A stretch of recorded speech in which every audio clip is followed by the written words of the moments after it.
बिस्मिल्लाहिर्रहमानिर्रहीम। अस्सलामुअलैकुम dear students. Benzene के अंदर पहला ग्रुप अटैच होता है। पहला ग्रुप अटैच होने से पहले बेंजीन के सारे कार्बन आइडेंटिकल होते हैं।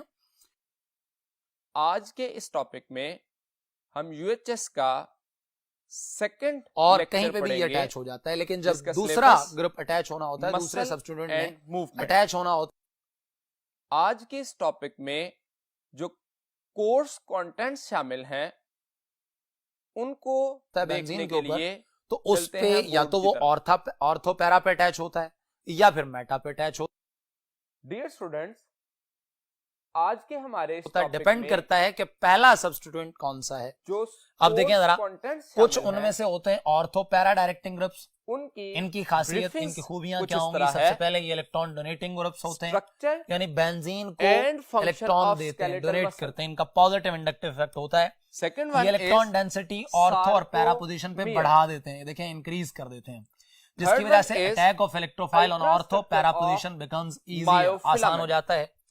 तो रिंग क्या हो जाता है? एक्टिव, यानी आपके पास एक्टिवेट करते हैं ये रिंग को। इस वजह से बेंजीन के रिंग की रिएक्टिविटी को बढ़ा देते हैं। स्लाइडिंग, यानी ऐसे ग्रुप जो इलेक्ट्रॉन डोनेटिंग है, जो ऑर्थो पैरा डायरेक्टिंग है, जो ऑर्थो और पैरा पे इलेक्ट्रॉन डेंसिटी बढ़ा रहे हैं, वो बेंजीन की रिंग की एक्टिविटी को बढ़ा देते हैं, रिएक्टिव हो जाता है रिंग। ठीक है। अच्छा, एक और बात सुने जरा। एक और खासियत इनकी क्या है कि ये लोन पेयर होता है इनके अंदर सेंट्रल एटम के ऊपर, सिवाय किसके? एल्काइल ग्रुप के, क्योंकि एल्काइल ग्रुप जो है वो भी क्या होते हैं डियर स्टूडेंट? इलेक्ट्रॉन डोनेटिंग है। तो यहाँ आपके पास जो है आप एल्काइल ग्रुप भी लिख सकते हैं। एल्काइल ग्रुप के अलावा बाकी तमाम के ऊपर सेंट्रल एटम के ऊपर लोन पेयर होता है। देखें यहाँ नाइट्रोजन, ये आपके पास सेकेंडरी अमाइंस हैं, ये अमाइनो ग्रुप फिर से लोन पेयर है।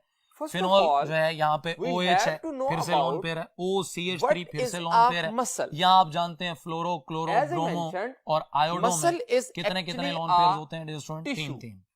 अच्छा, एक बात जरा क्लियर तरीके से सुन लें कि जब ये इलेक्ट्रॉन डोनेटिंग ग्रुप्स होंगे तो देखें जरा, जब ये बेंजीन के अंदर, रिंग के अंदर इलेक्ट्रॉन डोनेट कर रहे हैं तो ये डबल बॉन्ड यहाँ शिफ्ट होने से नेगेटिव आएगा ऑर्थो पे, ये डबल बॉन्ड यहाँ शिफ्ट होगा तो पैरा पे नेगेटिव, और ये डबल बॉन्ड यहाँ शिफ्ट होगा तो ऑर्थो पे फिर से क्या है? Negative charge. अब देख रहे हैं आप कि ऑर्थो और पैरा पे क्या आ गया? Negative charge. इलेक्ट्रॉन डेंसिटी बढ़ गई है।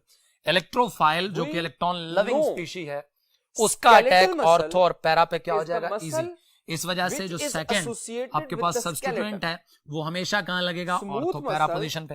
जबकि इधर देखिए मेटा डायरेक्टिंग में सबसे पहले कि ये इलेक्ट्रॉन विथड्राइंग नेचर के होते हैं, electron density on ortho para decrease कर देते हैं, जिसकी वजह से अटैक इलेक्ट्रोफाइल का सिर्फ और सिर्फ मेटा पोजीशन पे हो सकता है। ऑर्थो और पैरा पे चूंकि इलेक्ट्रॉन डेंसिटी कम हो गई है, इसलिए आपके पास इलेक्ट्रोफाइल वहां अटैक नहीं कर सकता। ये देखें, अब ऑर्थो पैरा को तो इसने क्या कर दिया? डीएक्टिवेट। वहां तो ये आपके पास जो है, जो बेंजीन है डियर स्टूडेंट, वहां तो अटैक ही नहीं हो सकता, इसलिए वो तो वहां से उसकी रिएक्टिविटी कम हो गई है।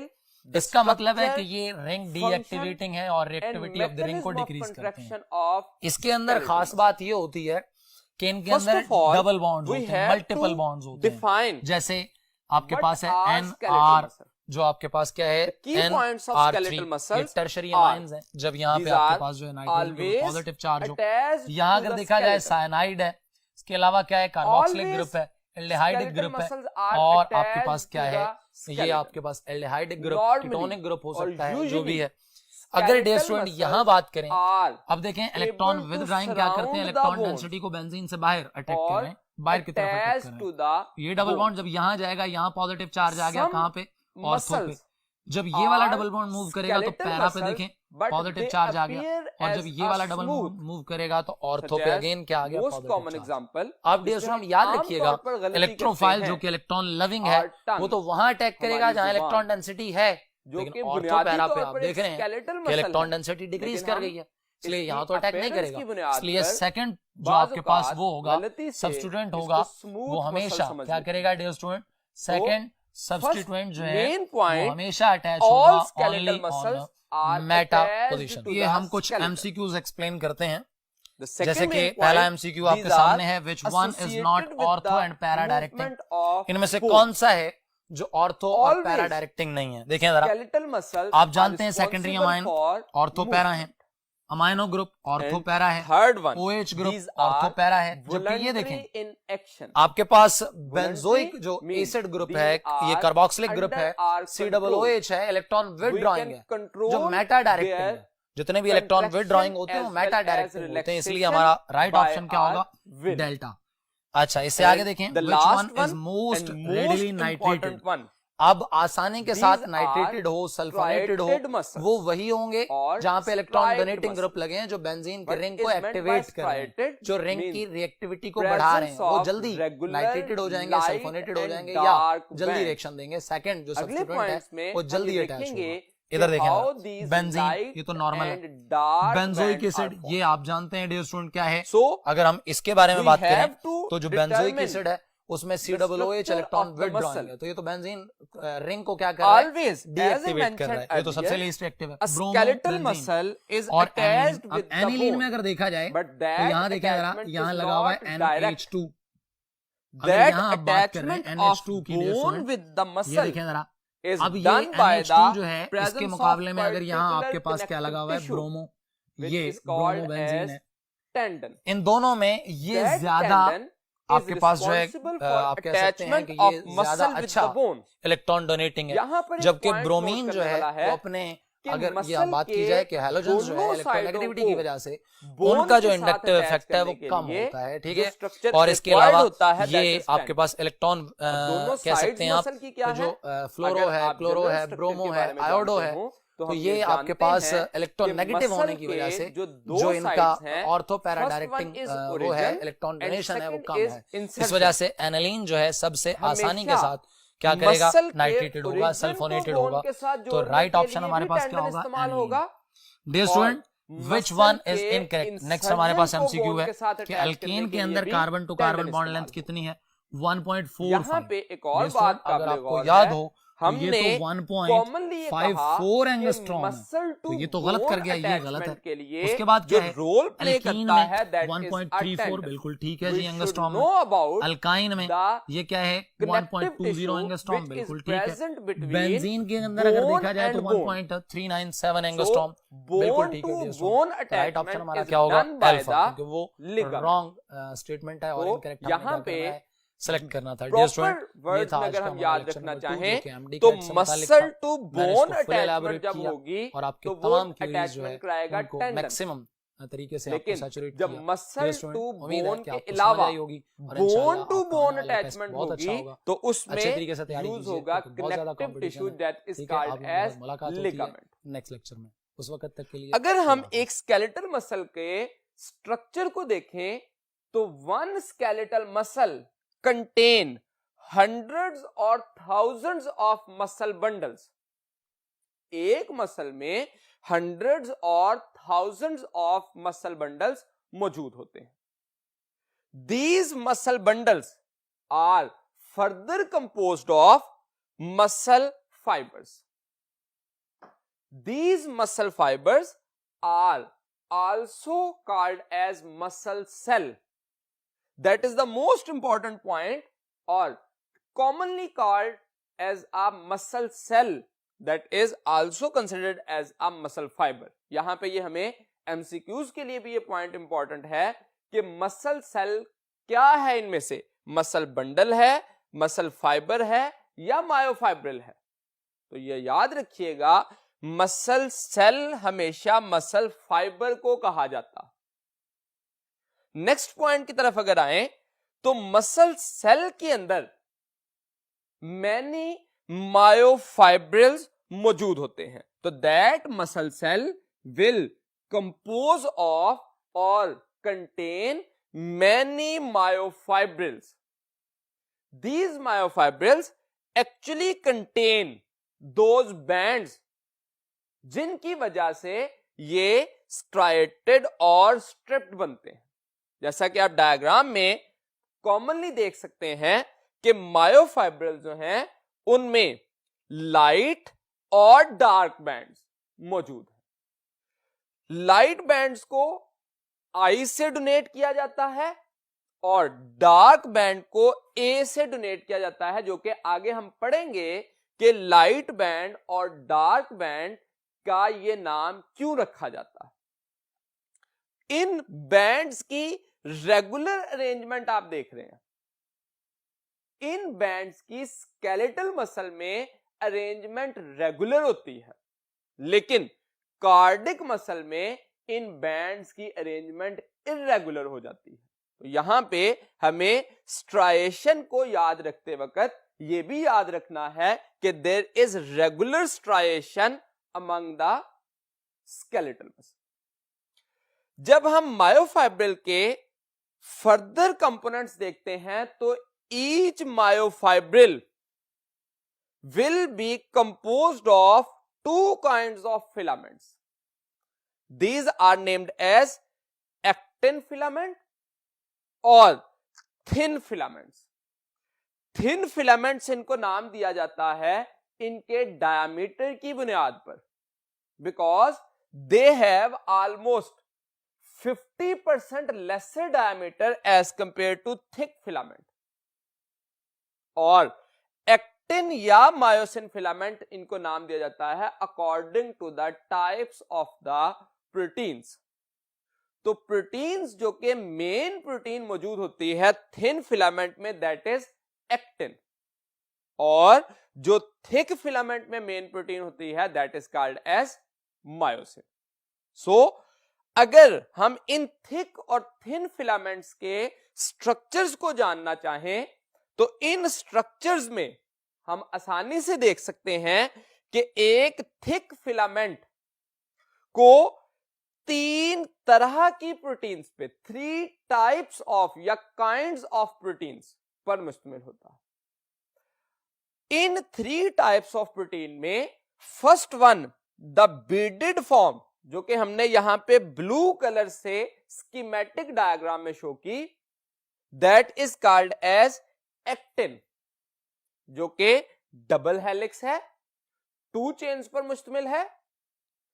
इसके ऊपर रैप की होती है एक प्रोटीन जिसको नाम दिया जाता है tropomyosin. That tropomyosin is also double helix. यहां पे एक इंपॉर्टेंट पॉइंट यह है कि हमेशा एक्टिन के ऊपर ट्रोपोमायोसिन इस तरह से अरेंज होती है कि वो एक्टिव साइट ऑफ एक्टिन को कवर कर सके। मैं दोहराता हूं इस बात को, एक्टिव साइट ऑफ एक्टिन को कवर किया जा सके किसके जरिए? With the help of double helix tropomyosin. यह बात हम आगे मैकेनिज्म में जाकर पढ़ेंगे कि इस कवरिंग से या एक्सपोजर से क्या फायदा या नुकसान मिलता है। इसके अलावा जो थर्ड प्रोटीन यहां पे मौजूद होती है दैट इज एक्चुअली ट्रोपोनिन।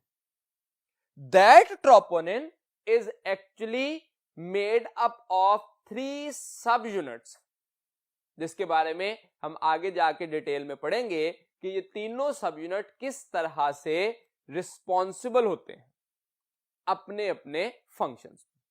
यहां पे इन तीनों की अटैचमेंट को समझना बहुत जरूरी है।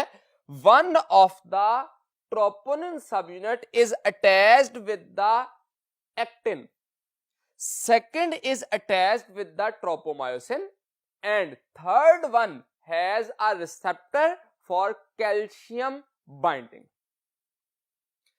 एक्टिन या थिन फिलामेंट्स के बाद जो दूसरा बेसिक कंपोनेंट है that is the thick filament और मायोसिन। जब हम थिक फिलामेंट या मायोसिन की बात करते हैं तो मायोसिन फिलामेंट में मेन प्रोटीन मायोसिन है जिसके 2 बेसिक रीजन हैं। First one is a tail region which is fibrous double helical, और second is the head region which is globular in nature. यहां पे इंपॉर्टेंट बात यह है कि जो टेल है that is made up of 2 polypeptides, और जो हेड है that contain 4 polypeptides because 2 globular heads are formed so total proteins और polypeptides present in the thick filament are 6। और अगर इसी पॉइंट पर हम थिन फिलामेंट्स के बारे में जानना चाहें तो उसमें जो बेसिक पॉलीपेप्टाइड्स हैं वो 2 एक्टिन है, 2 ट्रोपोमायोसिन है और 3 ट्रोपोनिन है। So actually thin filament contain 7 polypeptides, 7 kinds of polypeptides. In other case, thick filament is composed of 6 kinds of polypeptides.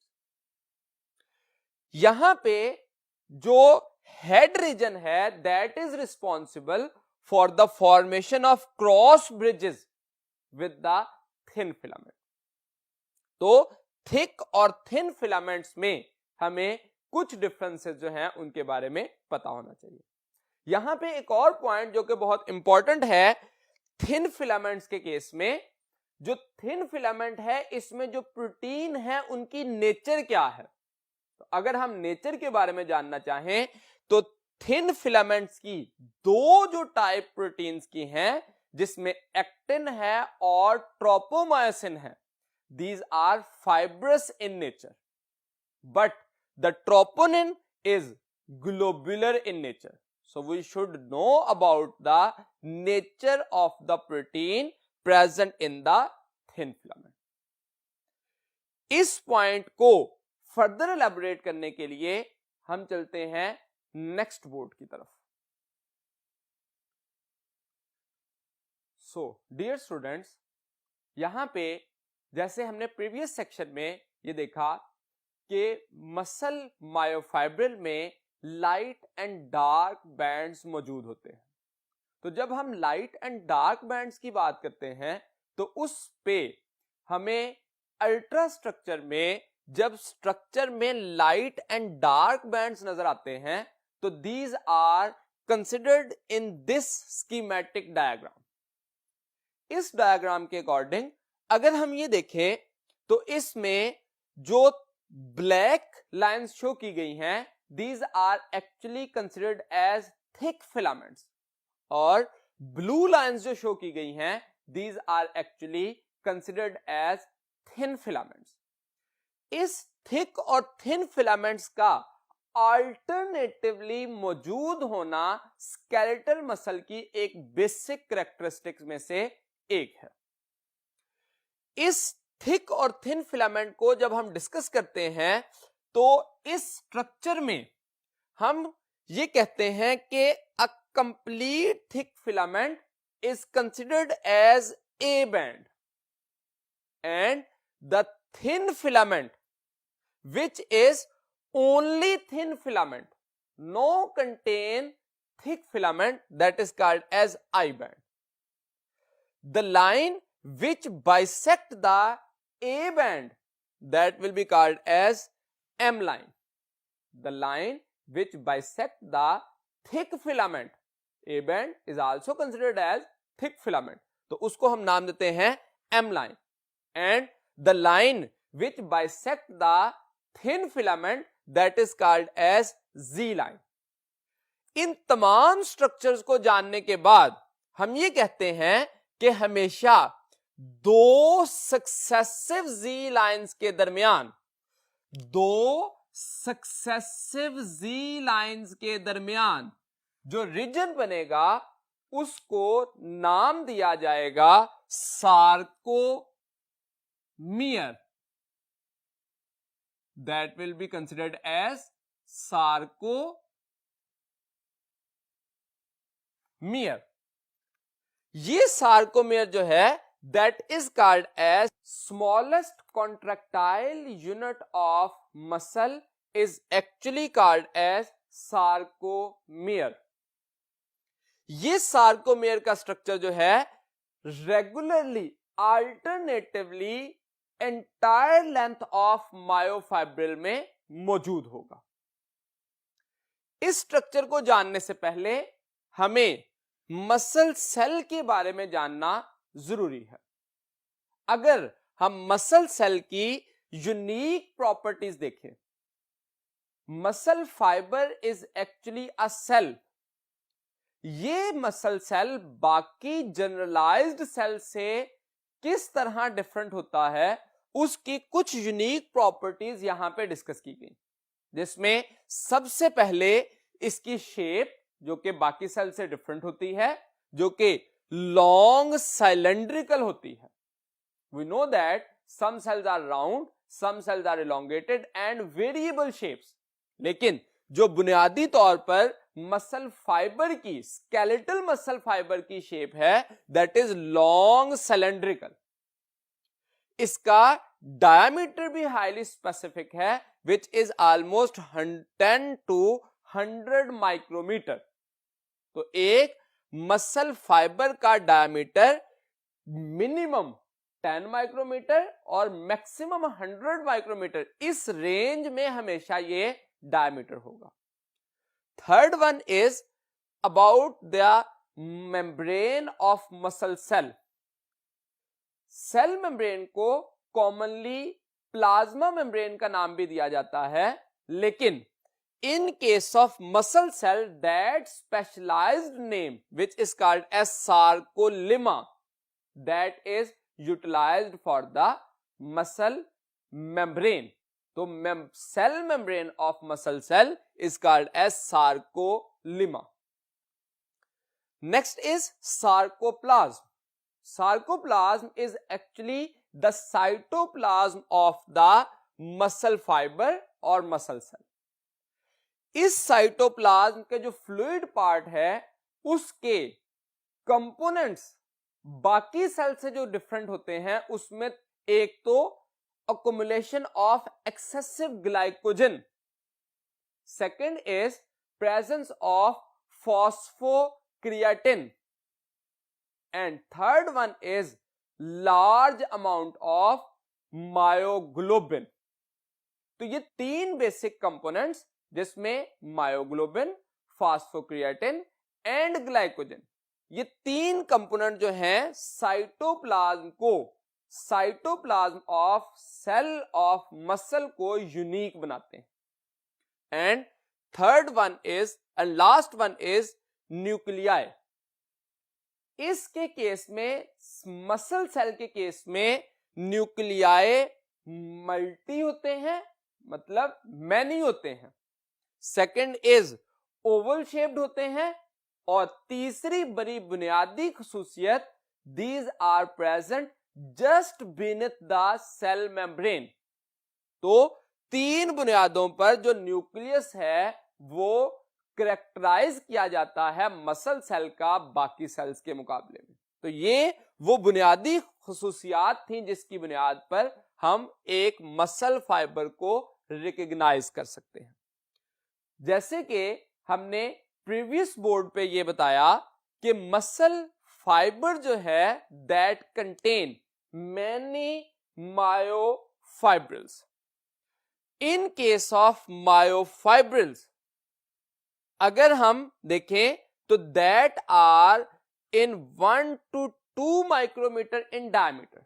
इनका जो डायमीटर है वो 1 से 2 माइक्रोमीटर तक होता है, और ये पैरेलल रन करते हैं according to the entire length of the muscle. So myofibrils are present in a complete muscle, जो कि पैरेलल फैशन में मौजूद होंगे। इसका मायोफाइब्रिल का स्मॉलेस्ट यूनिट, और इनफैक्ट मसल सेल का smallest unit, that is called as a sarcomere, जिसकी बात हमने इस डायग्राम में की कि sarcomere is the smallest contractile unit of the muscle. इसमें जो सार्कोमेयर है इसकी लोकेशन क्या है? तो that is always present between two successive Z lines. There are hundreds or thousands of Z lines present in a single muscle. तो दो closely placed Z lines के दरमियानी हिस्से में जो स्ट्रक्चर आता है दैट इज सार्कोमेयर। अगर आप इस स्ट्रक्चर को प्रॉपरली देखें तो दो जी लाइन के दरमियान एक कंप्लीट थिक फिलामेंट आया है और एक कंप्लीट थिन फिलामेंट आया। तो इसका मतलब एक सार्कोमेयर के अंदर जो बेसिक कंपोनेंट होंगे that is one complete thick filament and one complete thin filament. One complete thin filament कैसे हुआ? आधा इधर से फिलामेंट और आधा इधर से, क्योंकि जी लाइन बाइसेक्ट कर रही थी मिडल से थिन फिलामेंट को। तो इसका मतलब थिन फिलामेंट का आधा हिस्सा इधर से और आधा हिस्सा इधर से एक सार्कोमेयर में आएगा। तो हमें यह बात एक एमसीक्यूज में पूछी जा सकती है कि एक सार्कोमेयर के अंदर कितने थिन और थिक फिलामेंट्स होते हैं। तो एक सार्कोमेयर के अंदर यूजुअली एक थिन और एक थिक फिलामेंट मौजूद होता है। मैं इन टर्म ऑफ लेंथ बात कर रहा हूं, इन टर्म ऑफ विड्थ नहीं। विड्थ के केस में जब भी हम कंसीडर करेंगे तो देयर आर हंड्रेड्स और thousands of thick and thin filament, लेकिन जब बैंड्स बनते हैं तो these are in term of their length. तो लेंथ में एक डार्क बैंड कंप्लीट और एक लाइट बैंड कंप्लीट जो है वो एक सार्कोमेयर का हिस्सा होगा। नेक्स्ट, अगर हम इसके रीजन्स की बात करें तो A band, I band, H zone, M line and Z line, ये डिफरेंट एरियाज इस स्कीमेटिक डायग्राम में हमने कवर किए। अगर इस स्कीमेटिक डायग्राम को देखें तो ए बैंड जो है that is responsible to contain the complete thick filament, जिसमें पार्टली ओवरलैप करता है thin filament. So we can say that A band की जो कंपोजिशन है that is actin plus myosin, यानी कि ए बैंड के अंदर कंप्लीट मायोसिन का हिस्सा और वो हिस्सा थिन फिलामेंट का जो कि मायोसिन के ऊपर ओवरलैप किया गया। तो ए बैंड के अंदर एक्टिन और मायोसिन दोनों मौजूद होंगे। ए बैंड को एन आइसोट्रोपिक भी कहा जाता है because it can polarise the visible light. तो एन आइसोट्रोपिक का मतलब that is responsible for polarisation of visible light. इसी को डार्क बैंड का नाम भी दिया जाता है। आई बैंड को आइसोट्रोपिक कहा जाता है because it can not polarise the visible light, that is also named as light band. और अगर इसकी कंपोजिशन देखी जाए तो आई बैंड जो है that contain only actin. I band के हिस्से में सिर्फ एक्टिन मौजूद होता है, मायोसिन या थिक फिलामेंट मौजूद नहीं होता। एच जोन जो है that is the H letter is from हेले which is termed as bright. तो H zone is actually a bright zone, that is the zone which is present in the middle of the A band. A band का सिर्फ वो हिस्सा जहां पे thick filament मौजूद होता है या मायोसिन मौजूद होता है उसको नाम दिया जाता है H जोन। मैं रिपीट करता हूं इस बात को कि H जोन थिक फिलामेंट का सिर्फ वो हिस्सा है जहां पर I बैंड ओवरलैप नहीं करता। तो सिर्फ A बैंड का वो हिस्सा जहां पे थिक फिलामेंट मौजूद होता है, थिन फिलामेंट नहीं होता, उसको नाम दिया जाता है H zone. M line, M line is actually middle of sarcomere.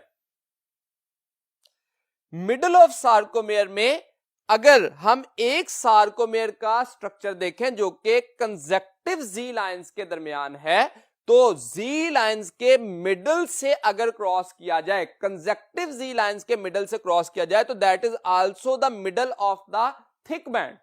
तो हम एम लाइन को डिसाइड करते हुए ये कह सकते हैं कि that is actually present between two successive Z lines और present in the middle of the sarcomere और present in the middle of the A band.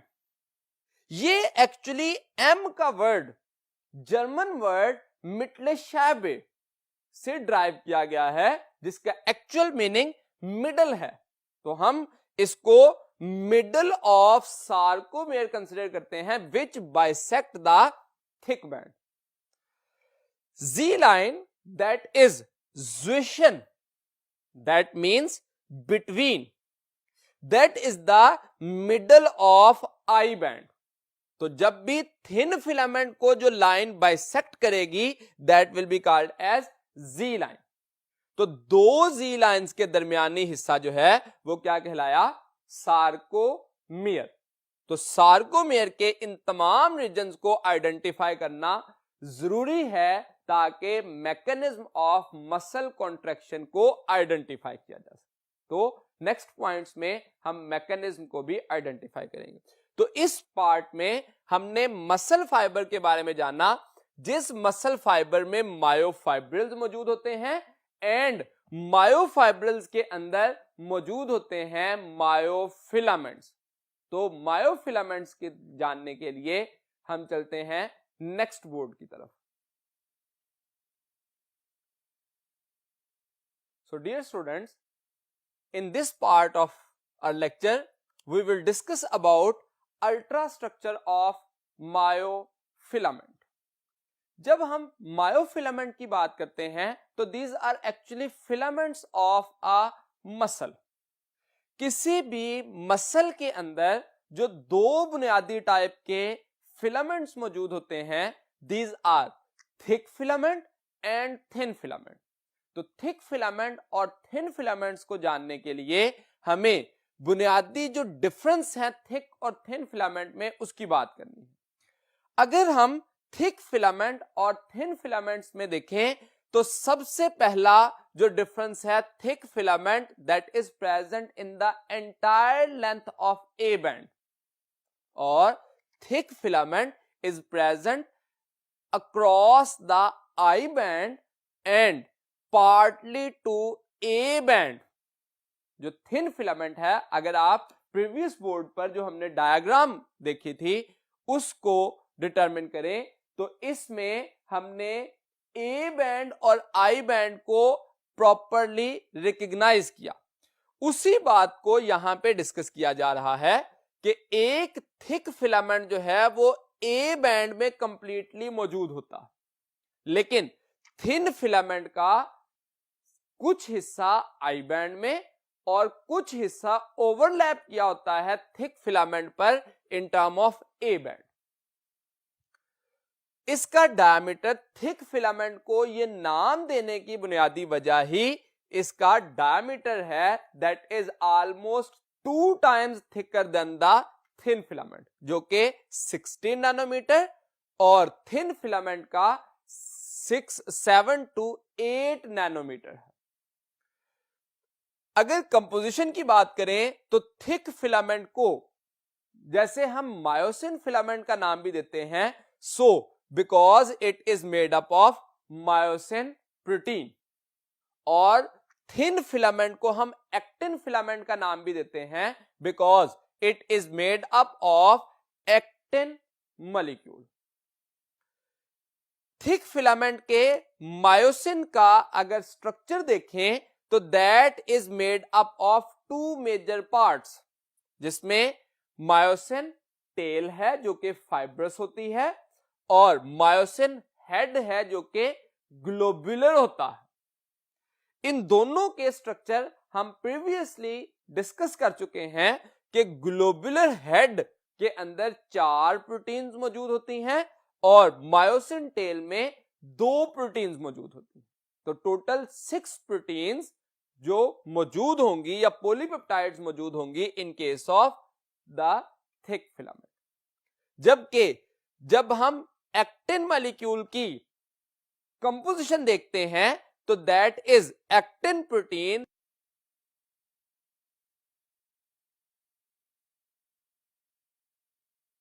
thin filament is made up of 3 basic components. First one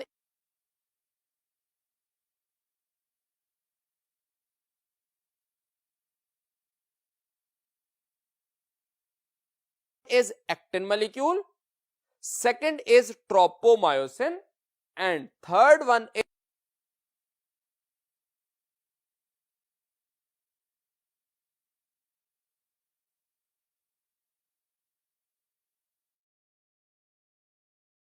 is troponin. तो अगर हम actin molecule का discuss करें तो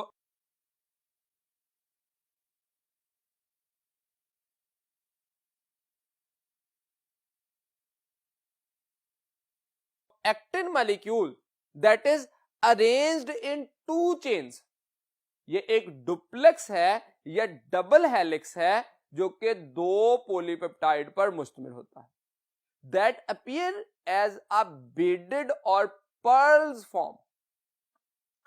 उसके मुकाबले में जो ट्रोपोमायोसिन है that is also a 2-stranded structure which is twisted around the actin.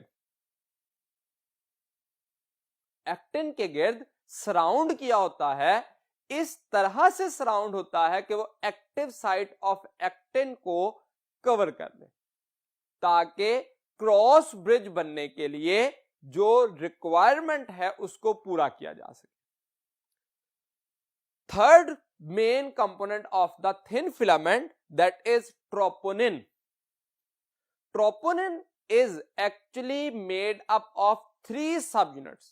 As I discussed earlier, actin and tropomyosin both are the fibrous proteins, but troponin is actually made up of globular natured protein, which is first subunit of the troponin bind to the chain of actin. Second subunit of troponin bind to the chain of tropomyosin, and third unit of the troponin binds to both subunit and contain a free receptor which is responsible for binding of calcium ion which is released by sarcoplasmic reticulum. तो ये बुनियादी points थे। इस सब को discuss करने के बाद हम अगर अपनी एवेल्युएशन के लिए अपने प्रीवियस नॉलेज को रिकन्फर्म करने के लिए एक एमसीक्यू डिस्कस करें, region of myofibril between 2 successive Z lines. तो ऑप्शंस में गिवन है sarcolemma, beta sarcoplasm, Charlie sarcomere and delta muscle fibres. अगर हम इन ऑप्शंस की डिस्कशन में जाएं तो हम राइट ऑप्शन पे पहुंचना आसान हो जाएगा। ए ऑप्शन को अगर मैं डिस्कस करूं तो sarcolemma is actually membrane of a muscle cell, that is cell membrane of a muscle fibre. तो ये तो मायोफिब्रिल में मौजूद ही नहीं है, मसल फाइबर के अंदर मायोफाइब्रिल्स है, तो ये वाली बात जो है वो इस आंसर पे पूरी नहीं उतरती। सेकंड पे जाएं सार्कोप्लाज्म, तो that is actually cytoplasm of the cell muscle fiber. Muscle fibre का साइटोप्लाज्म है जो कि डिफरेंट टाइप के ऑर्गेनल्स और कंपोनेंट्स रखता है, so it is not the component of myofibrils. Charlie option है sarcomere, so that is the right option. How? We considered it as the smallest contractile unit of the muscle cell. तो एक muscle cell का जो smallest contractile unit है उसके components में जी line के दरमियानी हिस्सा जो आता है वही actually contractile unit, smallest contractile unit है, that is actually called as sarcomere. और डी ऑप्शन देखें तो ये मसल फाइबर, अगेन वही लॉजिक हम इस्तेमाल करेंगे कि मसल फाइबर एक सेल है, एक मसल सेल है विच कंटेन मैनी मायोफाइब्रिल्स। तो बहुत सारे मायोफाइब्रिल्स जो हैं वो एक मसल फाइबर में मौजूद होते हैं। So the correct option of this question is sarcomere. So चलते हैं नेक्स्ट बोर्ड की तरफ।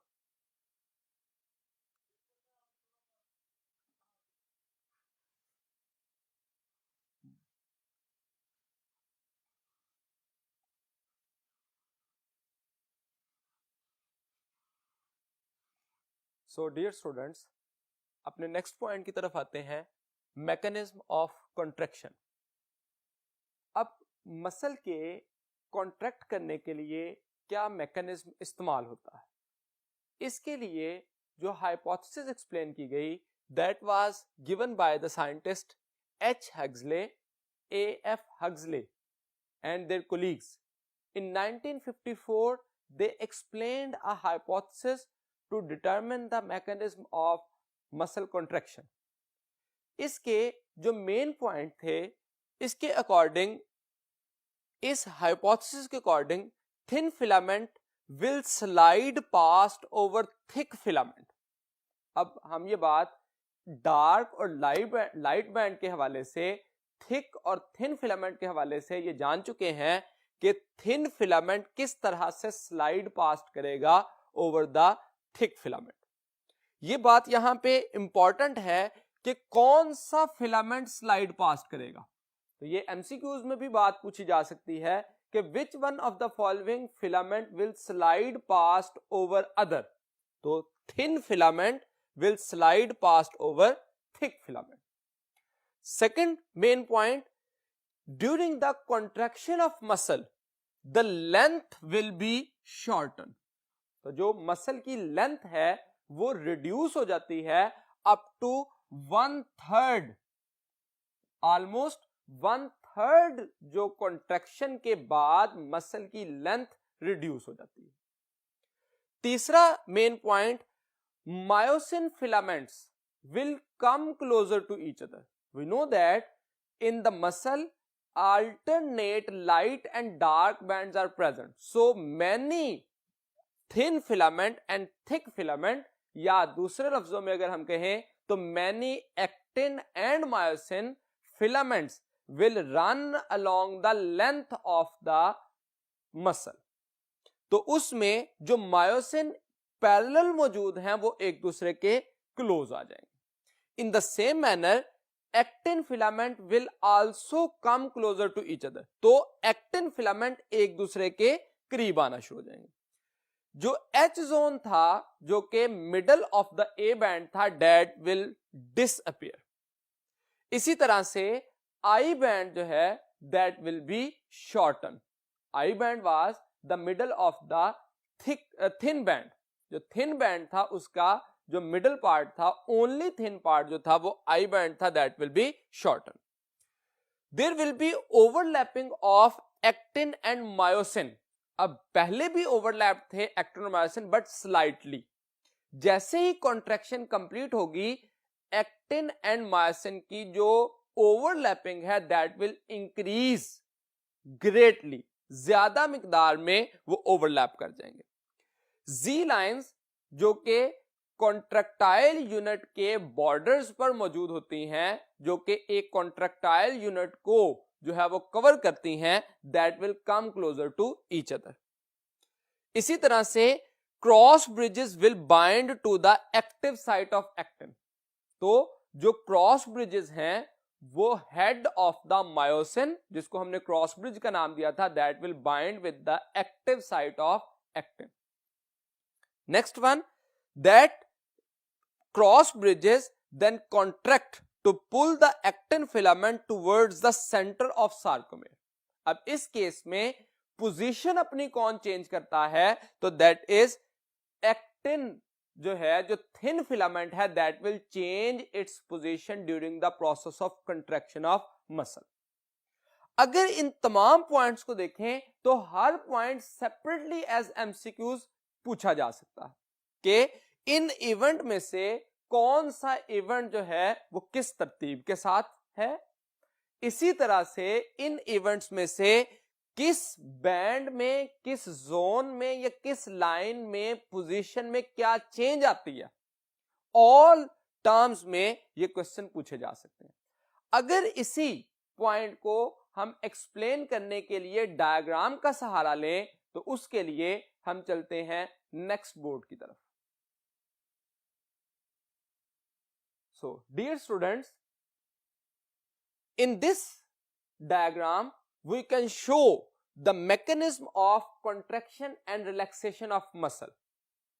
If you see the muscle in relaxed state, तो हम यहां पे देख सकते हैं कि पैरेलल फैशन में मायोसिन के फिलामेंट्स मौजूद हैं, डार्क बैंड्स मौजूद हैं, और पैरेलल फैशन में ही लाइट बैंड्स मौजूद हैं, जिनको हमने एक्टिन फिलामेंट का नाम दिया था। अब जिस वक्त यहां पर क्रॉस ब्रिज बनते हैं तो हेड जो है, जो ग्लोबुलर हेड है मायोसिन के, वो अटैच होते हैं विद द एक्टिव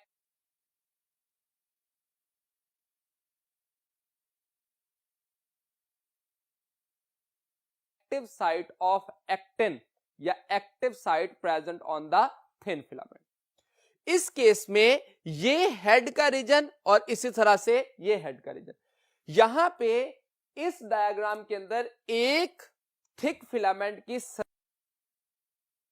सराउंडिंग में 4 थिन फिलामेंट्स शो किए गए हैं, लेकिन एक्चुअली ये कहा जाता है, जब हम एक एक्चुअल डायग्राम को देखते हैं, 3D मॉडल में देखते हैं, तो 1 thick filament is surrounded by 6 actin filaments on each side. यानी कि अगर एक साइड को कंसीडर किया जाए, फॉर एग्जांपल मैं ये एग्जांपल के तौर पर अगर इसको थिक फिलामेंट कंसीडर करूं, तो इसके एक सराउंडिंग में एक साइड पर 6 थिन फिलामेंट एक साइड पे होंगे और इसी सूरत में 6 फिलामेंट दूसरी साइड पर मौजूद होंगे। तो यहां पे हम क्योंकि 2 डायमेंशनल स्ट्रक्चर को शो कर रहे हैं, एक स्कीमेटिक डायग्राम को शो कर रहे हैं, in actual sense 1 thick filament is surrounded by 6 thin filament on each end। अब अगर इस स्ट्रक्चर में जब हेड रीजन के साथ क्रॉस ब्रिज बनेंगे, तो क्रॉस ब्रिज बनने में यहां पे एक और बड़ी इंपॉर्टेंट बात यह है कि ये जो हेड रीजन बना है, जो हेड रीजन ऑफ मायोसिन है, उसका ये स्ट्रक्चर फाइब्रस है, जो कि थ्रेड लाइक स्ट्रक्चर है, but the hinge is globular, और ये ग्लोबुलर हिंज अटैच होता है as a cross bridge, and the only part of the head region is the hinge region which is responsible to move. For example यहां पे आप देखिए तो diagram में इस तरह से हेड रीजन मौजूद है, जैसे ही कॉन्ट्रैक्शन होती है तो that head region will come slightly straighter. तो in this diagram at the contracted stage we can show the contraction of the thick filament, contraction of the muscle is due to the particular movement of या particular change in position of the head region, so that head region will responsible for the movement of thin filament which will come closer to each other। जैसे ही head region अपना dimension change करते हैं, तो जो structural location है, जो position है actin filament की, वो एक दूसरे के करीब आ जाती है। जैसे ये एक दूसरे के करीब आएंगे तो इस सारे प्रोसेस में क्या हुआ कि इस साइड की जीन लाइन जो है वो ट्रेवल करेगी, एरो से हमने डायमेंशन को शो किया कि ये एक्टिन फिलामेंट इधर को मूव करेगा, ये भी एक्टिन फिलामेंट इधर को मूव करेगा। तो जब ये दोनों एक्टिन फिलामेंट मूव कर गए तो जो जी लाइंस हैं that will come closer to each other. अब इस स्ट्रक्चर में आप आसानी से देख सकते हैं कि जो जी लाइन का स्ट्रक्चर है, ये यहां से देखिए अपनी डायरेक्शन या अपनी जो लोकेशन थे उसको चेंज कर चुका है। यहां पे ये ब्रॉडर थे और यहां पे ये क्लोजर हो गए। तो इस डायग्राम में हम उन तमाम पॉइंट्स को जो कि हमने अपने प्रीवियस बोर्ड पे शो किए, जो कि तकरीबन 11 पॉइंट्स में शो किया था, इन तमाम पॉइंट्स को इस डायग्राम के अंदर एक्सप्लेन कर सकते हैं। जैसे हमने जो कहा कि जो थिन फिलामेंट है that will slide past over thick filament, तो यहां पे हम आसानी से देख सकते हैं कि स्लाइड पास्ट किया। इसी तरह से जो मायोसिन फिलामेंट है ये एक दूसरे के करीब आ गए, जी बिल्कुल करीब आ गए हैं। इसी सूरत में thin filament will come closer to each other, जी बिल्कुल thin filament will come closer to each other. Z lines will come closer to each other. Exactly, Z line come closer to each other. H zone जो कि इसके दरमियान में मौजूद था, that is disappear. Exactly, H zone will becomes disappear. इस diagram को देखते हुए हम एक MCQ जनरेट कर सकते हैं कि which one of the following remain unaffected during muscle contraction.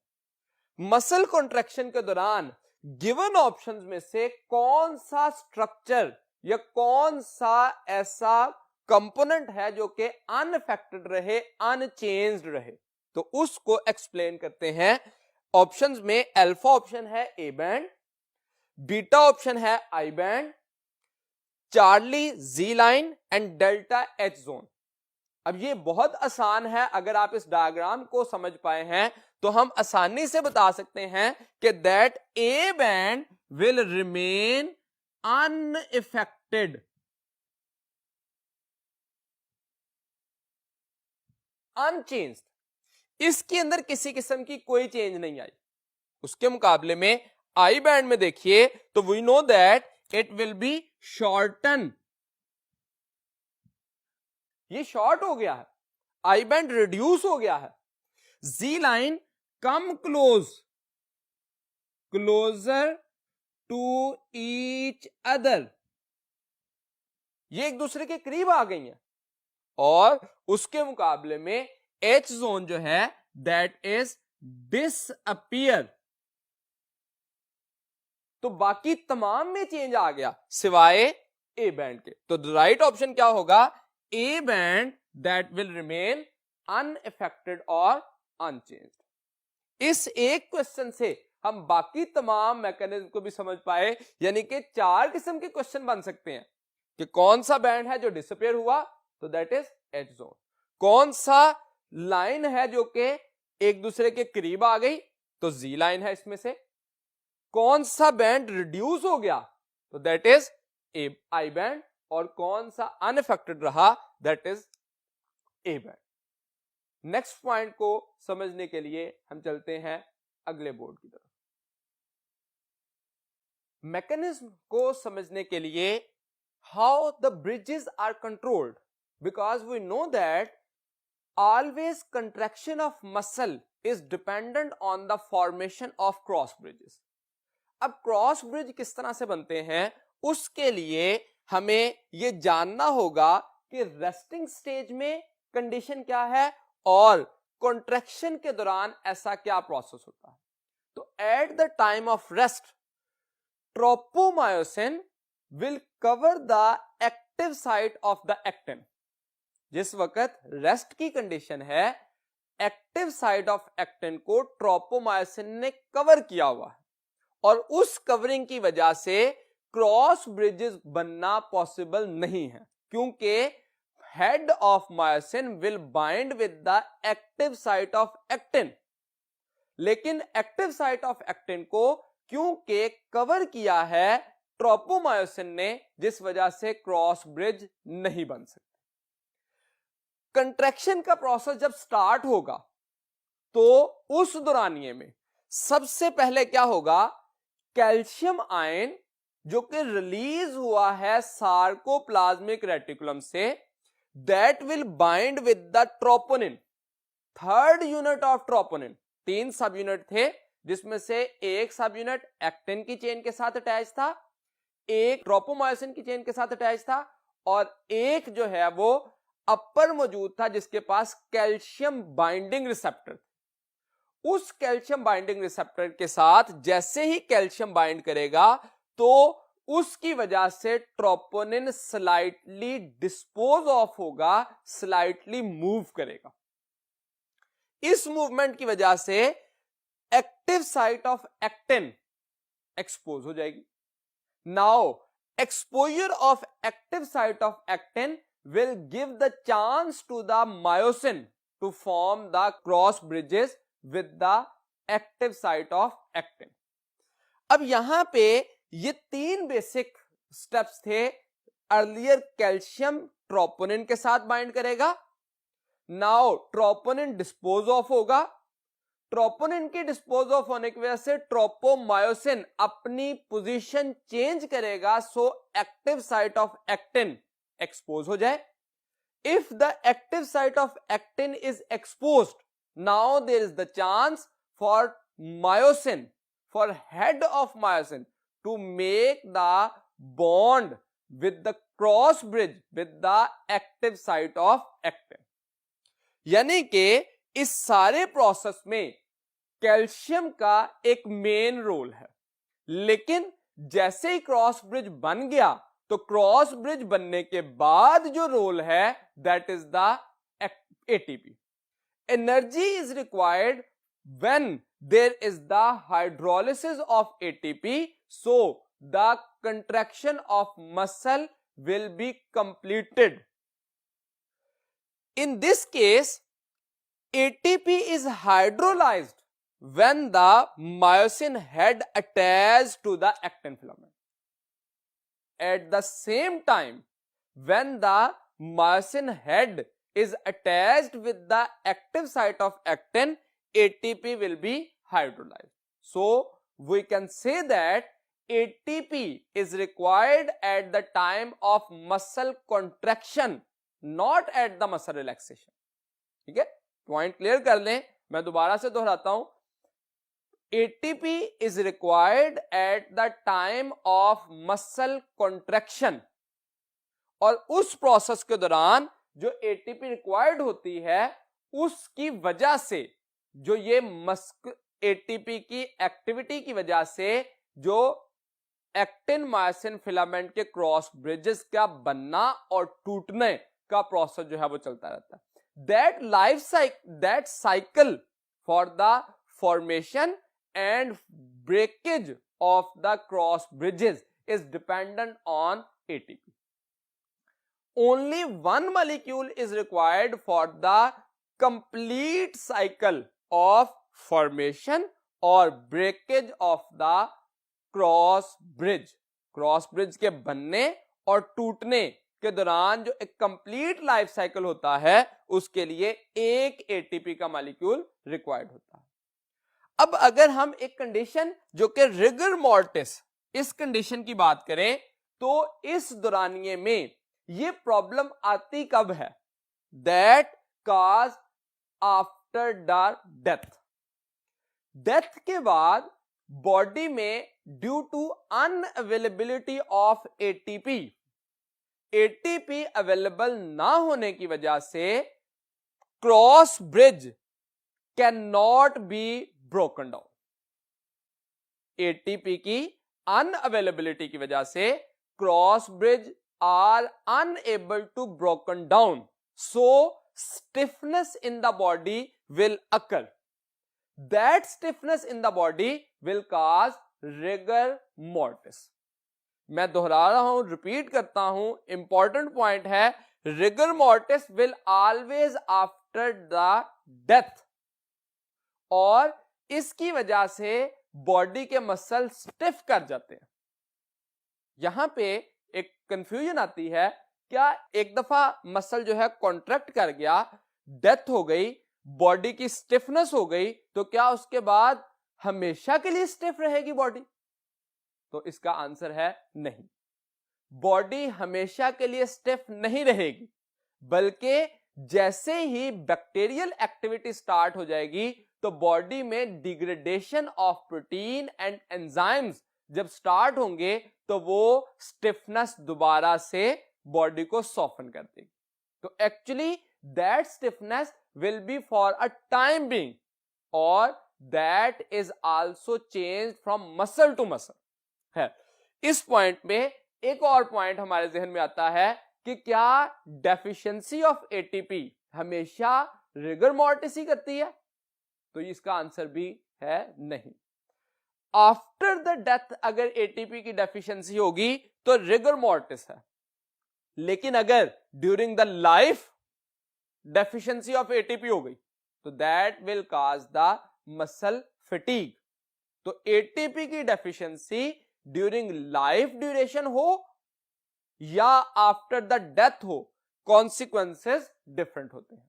Life के दौरान अगर होगा तो उसको हम नाम देंगे मसल फटीग, और अगर डेथ के बाद होगा, आफ्टर डेथ होगा, तो उसको नाम दिया जाएगा रिगर मोर्टिस। इसी कैल्शियम क्योंकि क्रॉस ब्रिजेस बनाने के लिए बहुत इंपॉर्टेंट रोल प्ले करता है, तो उससे रिलेटेड हम एक एमसीक्यूज की तरफ आते हैं। Function of calcium ion in muscle contraction. What is the function of calcium ion in muscle contraction? तो ऑप्शंस में अल्फा ऑप्शन है bind to troponin and cause them to move. Beta option है aid in transmission of impulse. Charlie option है polarize visible light, and delta bind to tropomyosin and form cross bridges. अब इन चारों options में जब हम calcium ion की बात करते हैं तो that is responsible to bind with the troponin. Troponin के 3 सब यूनिट थे, जिसमें से थर्ड सब यूनिट के साथ कैल्शियम का बाइंड करना जरूरी था। There is no role in transmission of impulse. हम जानते हैं ट्रांसमिशन ऑफ इंपल्स में सोडियम और पोटाशियम का जो इंपल्स में एक मेजर रोल है। इसी तरह से पोलराइज विजिबल लाइट, तो इसमें विजिबल लाइट को पोलराइज कौन करता है? A band, not I band, not any other. तो ए बैंड जो है वो पोलराइज करता है विजिबल लाइट को। इसी तरह से bind to tropomyosin and form cross bridges, तो ट्रोपोमायोसिन के साथ ये बाइंड नहीं करता, बल्कि ट्रोपोनिन का एक सब यूनिट जो है वो ट्रोपोमायोसिन के साथ बाइंड किया होता है। So that is not the function of calcium ion. तो कैल्शियम आयन का जो फंक्शन होगा that will be described well in the alpha option, bind to troponin and cause them to move. Next, controlling the actin myosin filament interaction को consider करने के लिए हम चलते हैं नेक्स्ट बोर्ड की तरफ।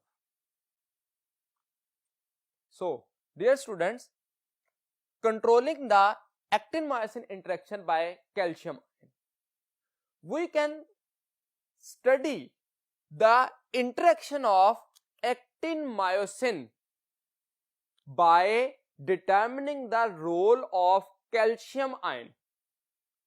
As we study at the previous board, role of calcium ion during the formation of cross bridges.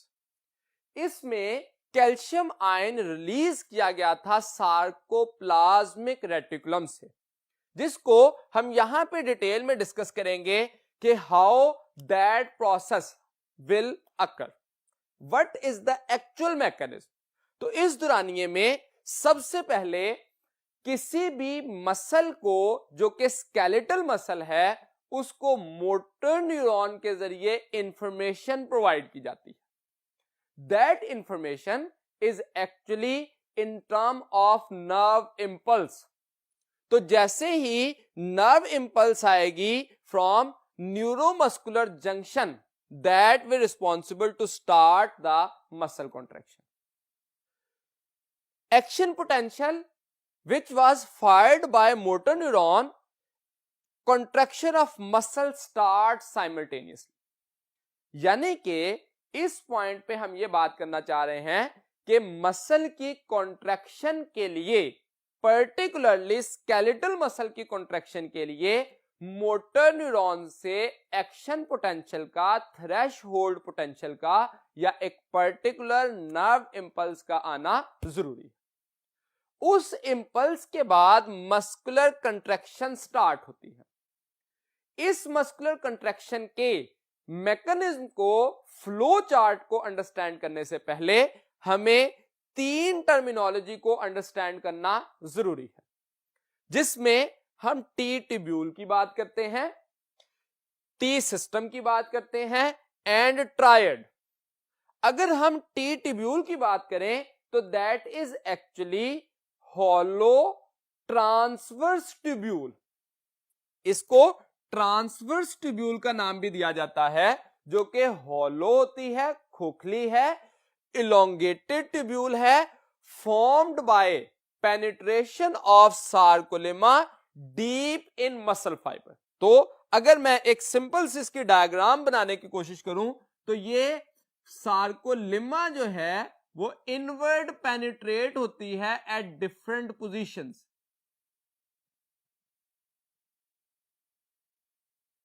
सिर्फ सार्कोलिमा को, प्लाज्मा मेम्ब्रेन को, जो कि plasma membrane of muscle cell है, उसको शो किया जाए तो इनवर्ड डीप पेनिट्रेटेड है।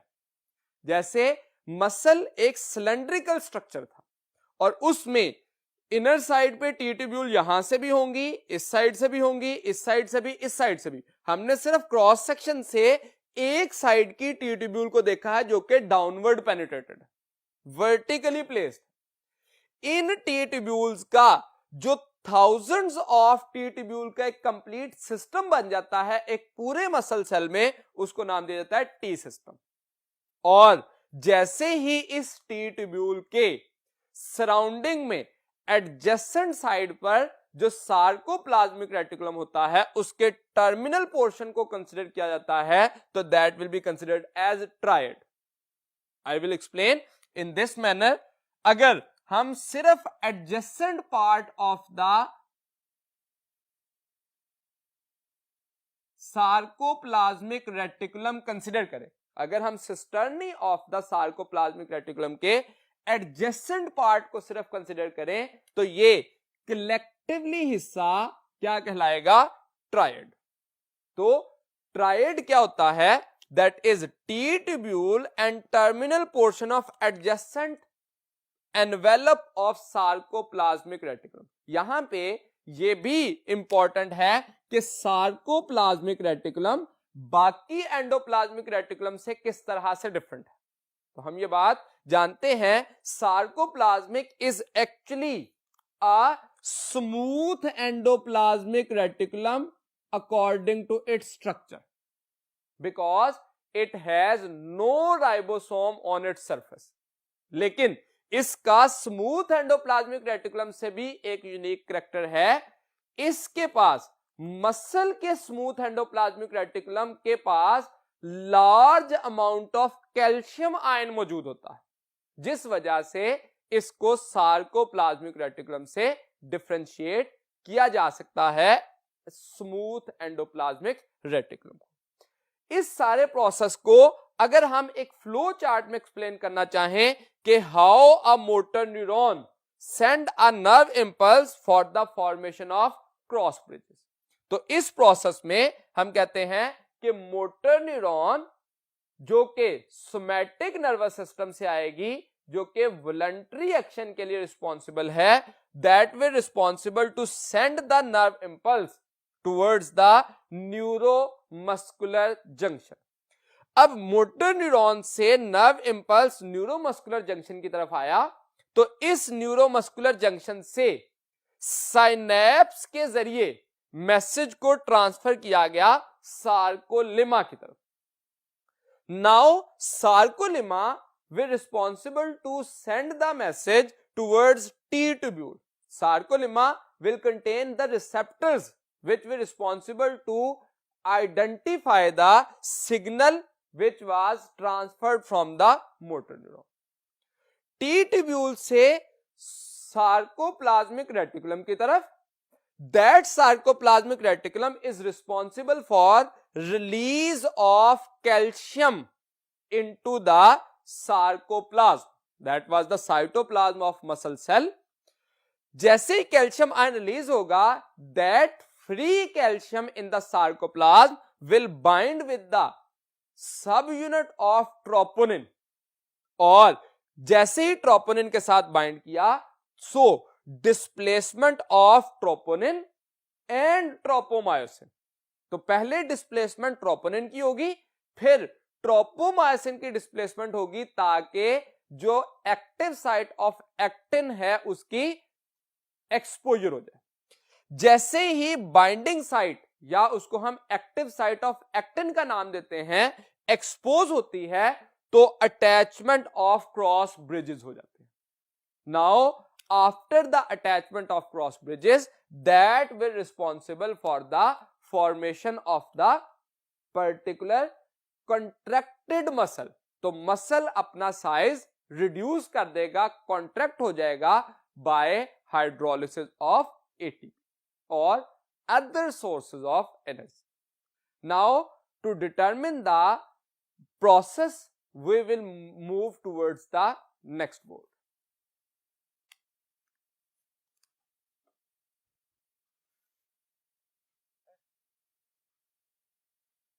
So dear students, all or none principle for the mechanism of contraction of muscles, all or none principle is applied. All or none principle means either all fibers are involved in the muscle contraction or not a single fiber is involved. यानी कि या तो complete muscle के fibres और fibrils involve होंगे या कोई भी इन्वॉल्व नहीं होगा. इस कॉन्ट्रैक्शन के प्रोसेस की डिपेंडेंसी किस पे है, ये प्रोसेस किस चीज पे डिपेंड करता है, तो that is actually dependent upon the number of fibers that participated in contraction. Muscle contraction, degree of muscle contraction is dependent on the number of fibers. Fibers, these are the muscle cells. तो muscle cells कितने इसमें participate किए हैं उस बुनियाद पर contraction का process जो है वो specific होगा. One motor neuron supplied to many fibers. एक मोटर न्यूरॉन जो है वो मैनी फाइबर्स तक. अब हम जानते हैं मोटर न्यूरॉन के 3 बेसिक पार्ट्स होते हैं. One is dendrite, second is cell body and third is axon. Now the transmission of impulse towards the muscle fibre is done through the axon. तो एक मोटर न्यूरॉन के many axon filaments will attach with the many fibers and that will be responsible for transmission of impulse. In this manner, all the muscle fibers are innervated by single motor neuron. अब इस line में एक बड़ा important point है कि all the muscle fibers. Now the point is motor neuron से innervation किस structure की होती है, मसल बंडल की होती है, मसल फाइबर की होती है, मायोफाइब्रिल्स की होती है या मायोफिलामेंट्स की होती है. तो correct answer is muscle fibre. तो मोटर यूनिट के लिए जो मोटर न्यूरॉन इनर्वेट करती हैं वो किस में करती हैं, मसल फाइबर में. इस प्रोसेस को अंडरस्टैंड करने के लिए एक जनरल मैकेनिज्म शो किया गया कि how the process of transmission of impulse from motor neuron to the sarcolemma. इस प्रोसेस में हम ये कहते हैं कि एक जो मोटर न्यूरॉन है उसकी axon transmission of impulse towards the neuromuscular junction कर रही होती है. अब हम ये एरो के जरिए इस बात को अंडरस्टैंड करते हैं कि सेल बॉडी क्योंकि इसकी सेंट्रल नर्वस सिस्टम में मौजूद होती है, सोमैटिक नर्वस सिस्टम से इसका ताल्लुक है, तो इसकी सिर्फ एक्सॉन को शो किया गया जो कि मसल में इनर्वेट करेगी. जैसे शुरू में बात की गई कि एक मोटर न्यूरॉन की मैनी एक्सॉन फाइबर्स बनेंगी जो कि मैनी मसल फाइबर के साथ ज्वाइन करेंगी. तो हमने यहां पे एक स्कीमेटिक वे में शो किया कि ये किस तरह से आके यहां पे अटैच होगा. अब इसके जैसे ही यहां पे नर्व इंपल्स ट्रांसमिट होगा तो नर्व इंपल्स जंक्शन पे पहुंचने के बाद जो साइनेप्टिक वेसिकल फॉर्मेशन होती है उसके अंदर मौजूद है synaptic vesicles. These synaptic vesicles contain neurotransmitters that will be released and attached with the particular structure of receptor present at the cell membrane of muscle cell which is called as sarcolemma. तो receptor के साथ जैसे ही आके neurotransmitter bind करेगा तो इस structure को activate कर दिया जाएगा. Activation of that membrane will responsible for the removal of या secretion of calcium ion from sarcoplasmic reticulum. आप इसी डायग्राम के अंदर उस मैकेनिज्म को, ट्रायड फॉर्मेशन को भी अंडरस्टैंड कर सकते हैं कि जो सार्कोलिमा है वो होलो ट्यूब की सूरत में डीप पेनिट्रेटेड की for the formation of T tubule. Now adjacent terminal portion of sarcoplasmic reticulum to T tubule are collectively named as triad. यहां से जो कैल्शियम आयन रिलीज होगा that will attach with the one of the myofilament. जो thin filament और thick filament मौजूद थे उसमें से थिन फिलामेंट की ट्रोपोनिन के साथ कैल्शियम आयन बाइंड करेगा, जिसकी वजह से वो कंप्लीट मैकेनिज्म जो कि हम अर्ली डिस्क्राइब कर चुके हैं कि किस तरह से कैल्शियम के बाइंडिंग की वजह से mechanism of muscle contraction start होता। अब जैसे ही बाइंड करेगा तो active site of actin expose होगी and cross bridge will be formed. इस सारी डायग्राम के अंदर हमने उस मैकेनिज्म को एक्सप्लेन किया कि how a motor neuron were responsible to innervate in the muscle cell and responsible for transmission of the impulse in the form of neuromuscular junction, and how the release of calcium ion will takes place for the formation of cross bridges. Next point के लिए हम अगले board की तरफ move करते हैं। So dear students, हम अपने previous कॉन्सेप्ट को स्ट्रॉन्ग करने के लिए एक एमसीक्यू का सहारा लेते हैं। The synapse formed between motor neuron and muscle fibre is called alpha neuromuscular junction, beta T tubule, Charlie triad and delta cross bridges. Now we have to understand the question. First of all, two basic words. First one is synapse. We know that synapse is a microscopic junction between two adjacent neurons. यानी कि synapse को define करना हो तो junction is the most important word. Second main point is that is formed between motor neuron and muscle fiber. तो जब हम motor neuron और मसल फाइबर का जंक्शन देख रहे हैं तो that will be considered as neuromuscular.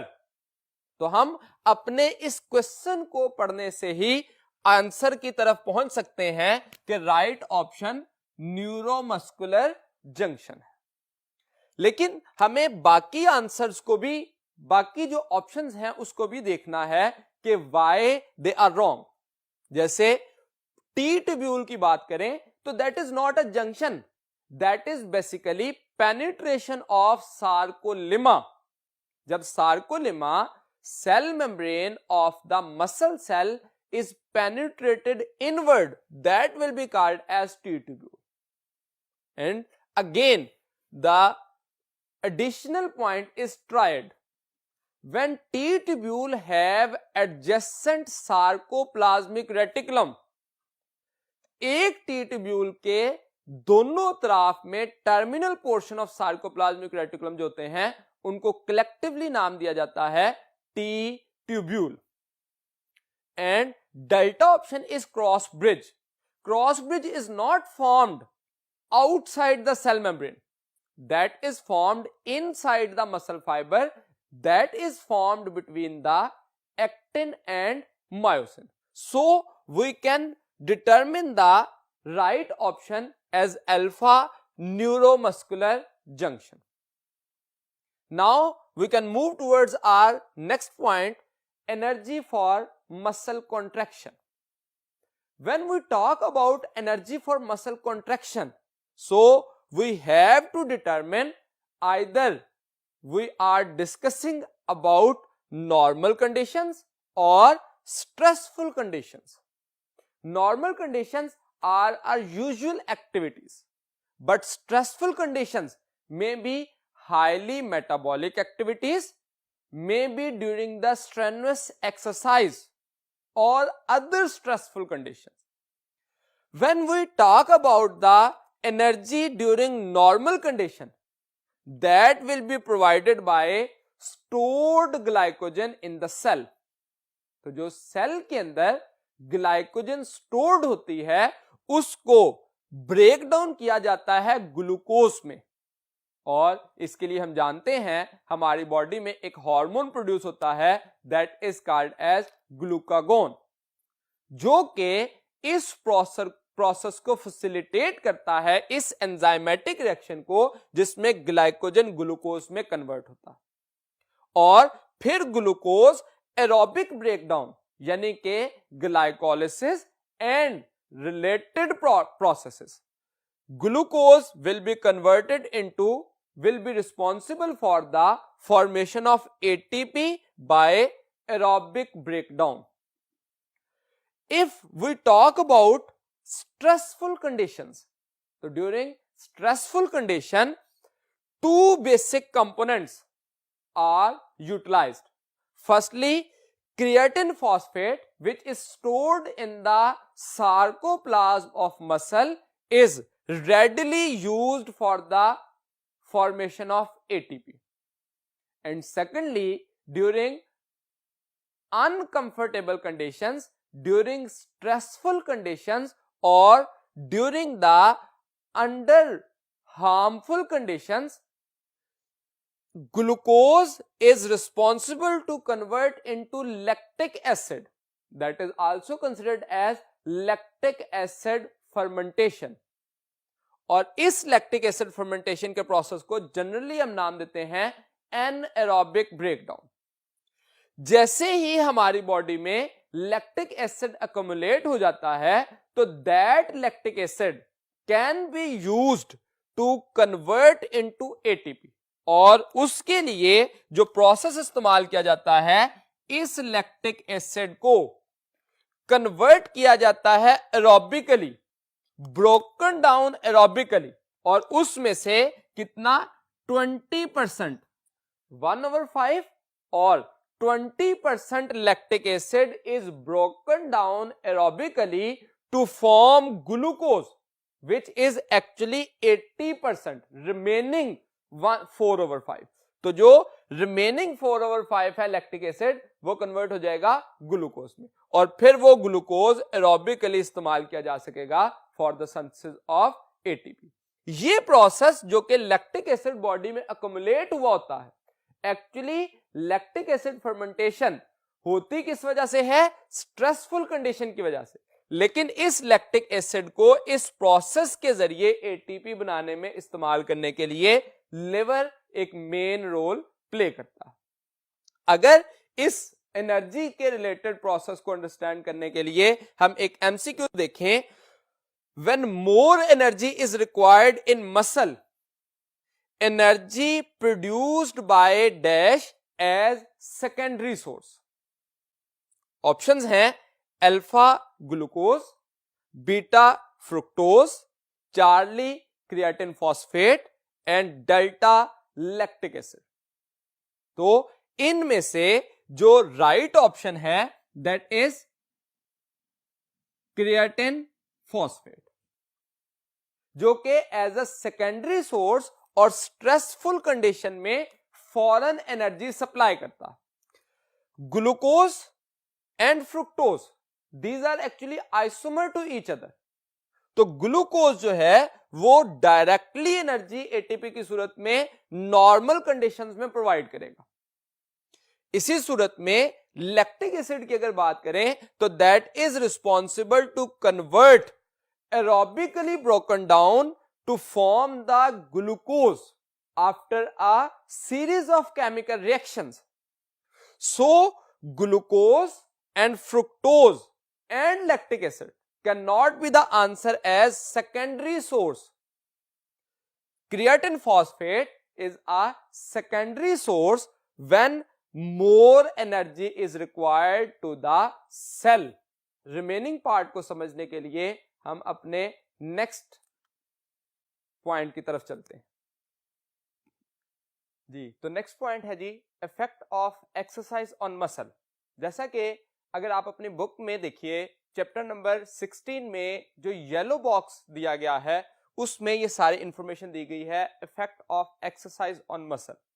अब इसमें बुनियादी तौर पर हम ये बात जानते हैं कि हमारे चैप्टर में या बुक में मौजूदा येलो बॉक्सेस, ग्लॉसरी, फिगर्स और टेबल्स, ये तमाम चीजें बहुत इंपॉर्टेंट हैं विद रेफरेंस टू एमसीक्यूज, क्योंकि हमें मेजॉरिटी क्वेश्चन में एमसीक्यूज में फ्लो चार्ट या डायग्राम से रिलेटेड क्वेश्चन पूछा जा सकता है। इसलिए हमें अपने येलो बॉक्सेस को भी और बाकी जो रेलेवेंट मटेरियल है उसको भी उसी तरह से इंपॉर्टेंटली एक्सप्लेन करना है। सबसे पहले अगर इफेक्ट देखें एक्सरसाइज का तो बेनिफिशियल इफेक्ट्स क्या है। अगर हम एक्सरसाइज करते हैं तो हमारी बॉडी पे उसके बेनिफिट्स क्या आते हैं, तो उसमें से कुछ पॉइंट्स नोट किए गए। फॉर एग्जांपल, अगर आप एक्सरसाइज का पहला इफेक्ट देखें तो that is increase in size. Muscle के साइज को इंक्रीज करने में हेल्प करती है एक्सरसाइज। दूसरे नंबर पे अगर आप देखिए तो that is responsible to increase in strength, तो स्ट्रेंथ को भी इंक्रीज करती है। तीसरे नंबर पे देखिए तो efficient becomes more efficient, muscles becomes more efficient. अब यहां पे एफिशिएंट होने के साथ साथ उसी का रेलेवेंट टर्म हम कह सकते हैं, उसके ऑपोजिट टर्म कह सकते हैं फटीग रेजिस्टेंट, यानी कि जितना ज्यादा मसल एफिशिएंट होता जाएगा उतना फटीग के लिए रेजिस्टेंट होता जाएगा। तो ये तीनों जो प्रॉपर्टीज हैं उसके साथ साथ चौथी प्रॉपर्टी कही गई capillaries surrounding muscle fibre and mitochondria in muscles that will also increase, तो ये भी इंक्रीज करेंगी। अब अगर इन चारों पॉइंट्स में देखें तो बुनियादी तौर पर कौन कौन सी चीज इंक्रीज करती है, ये एमसीक्यूज में पूछा जा सकता है कि एक्सरसाइज की वजह से मसल में जो इफेक्ट आते हैं उसमें से कौन कौन से इफेक्ट पॉजिटिव हैं। तो पॉजिटिव इफेक्ट्स में इंक्रीज इन साइज है, इंक्रीज इन स्ट्रेंथ है, इंक्रीज इन एफिशिएंसी है, यानी कि एफिशिएंसी भी इंक्रीज हो जाती है, मसल मोर एफिशिएंट हो जाता है, और उसके साथ साथ ब्लड कैपिलरीज जो कि मसल के अंदर मौजूद होती हैं टू सप्लाई द ब्लड, वो भी इंक्रीज कर जाएंगी, और उसके साथ साथ माइटोकॉन्ड्रिया जो कि एनर्जी प्रोवाइड करने के लिए, एटीपी प्रोवाइड करने के लिए मेन ऑर्गेनल है, वो भी इंक्रीज कर जाएंगे। तो इन तमाम स्ट्रक्चर्स के इंक्रीज करने की वजह से एक्सरसाइज के जो बेनिफिशियल इफेक्ट्स हैं वो हमारे तक या मसल जो है वो शो कर सकेंगे। अब अगर लास्ट पॉइंट देखें तो इस पॉइंट के अंदर बुनियादी तौर पर एक्सरसाइज ना करने की वजह से जो प्रॉब्लम आ सकती है, तो उसमें कहा गया कि अगर कंप्लीट इमोबिलाइजेशन हो, मसल को यूज ना किया जाए, तो प्रॉब्लम क्या आती है, that will leads to the muscle weakness and atrophy. तो दो प्रॉब्लम्स आएंगी, मसल वीकनेस एंड एट्रोफी। तो इन दो प्रॉब्लम्स को देखते हुए हम इस सारे पार्ट में एक्टिविटी या एक्सरसाइज की जो सिग्निफिकेंस है उसको डिटरमिन कर सकते हैं कि मसल के ऊपर एक्सरसाइज के क्या बेनिफिशियल इफेक्ट्स होते हैं। उसके बाद नेक्स्ट पॉइंट की तरफ आए तो that is arrangement of skeletal muscle for skeletal system. तो अगर हम arrangement of skeletal muscle for skeleton देखें तो हमारे मसल के जो हैं वो क्या बेनिफिशियल इफेक्ट्स होते हैं, तो उसमें सबसे पहले हमें यह देखना होगा कि मसल का स्ट्रक्चर क्या है। तो मसल के स्ट्रक्चर में जैसे तीन बेसिक कंपोनेंट्स होते हैं, first one is origin, second is belly and third is insertion. इन तीन पॉइंट्स को हम अगर नोट करें तो belly is the part which is responsible for contraction and relaxation of muscle. उसके मुकाबले में ओरिजिन और इंसर्शन के पार्ट जो हैं वो बोन के साथ अटैच होते हैं through a particular connective tissue which is called as tendon. Origin को, बोन और मसल को अटैच करने के लिए जो कनेक्टिव टिश्यू है वो टेंडन है, जिसके बारे में हम अर्ली पढ़ चुके हैं कि that is actually non elastic. उसके मुकाबले में दूसरा कनेक्टिव टिश्यू जिसके बारे में हमने बात की थी, that was responsible for attachment of bone with the bone. तो बोन टू बोन एसोसिएशन के लिए जो कनेक्टिव टिश्यू होता है उसके लिए हमने कहा था लिगामेंट, जो कि एक्चुअली इलास्टिक इन नेचर होता है। यहां पे ओरिजिन और इंसर्शन में एक और बड़ा मेजर डिफरेंस कर सकते हैं। ओरिजिन इज ऑलवेज अटैच्ड या fixed part of the skeleton. तो इसको ओरिजिन के लिए हम एक कीवर्ड इस्तेमाल कर सकते हैं, फिक्स्ड। और उसके मुकाबले में इंसर्शन ऐसा रीजन है जो कि स्टेशनरी होगा या मोबाइल होगा। तो इसलिए हम इस पॉइंट को भी एमसीक्यू के रेफरेंस से एक्सप्लेन कर सकते हैं कि कौन सा रीजन जो है वो फिक्स्ड है और कौन सा रीजन है जो कि इंसर्शन, कौन सा रीजन है जो कि मोबाइल है या स्टेशनरी है। तो that will be called as insertion. अब यहां पे हम इस पॉइंट के रेफरेंस से अगर एक एमसीक्यू बनाएं तो a muscle is attached to bone through, जैसे मैंने इस एक्सप्लेनेशन में जिक्र किया कि बोन को बोन के साथ अटैच करने के लिए जो स्ट्रक्चर होता है वो कहलाता है लिगामेंट, और बोन को मसल के साथ जो एसोसिएट करता है वो क्या कहलाता है, tendon. So the right option will be alpha. बाकी दोनों ऑप्शन भी हम यहां पे डिस्कस कर चुके हैं। बोन को मसल के साथ अटैच करने वाला वो हिस्सा मसल का जो कि फिक्स्ड रहता है या फिक्स्ड बोन के साथ अटैच होता है, उसको नाम क्या दिया जाता है, ओरिजिन। तो मसल का वो हिस्सा जो कि मूवेबल बोन के साथ अटैच होता है, that is called as insertion. तो इस पॉइंट से हम ये स्ट्रक्चर को समझना आसान होता है कि मसल के स्ट्रक्चर के 3 कंपोनेंट्स कौन से हैं। इससे रिलेटेड बात, हम मसल की जब अरेंजमेंट की बात करते हैं तो दैट इज एक्चुअली एंटागोनिस्टिक। अब मसल जो है एंटागोनिस्टिक का मतलब क्या होता है, ऑपोजिट। हमारी बॉडी में टोटल 650 तक मसल्स होते हैं, जिनमें से मेजॉरिटी मसल पेयर की सूरत में होते हैं और opposite to each other function करते हैं।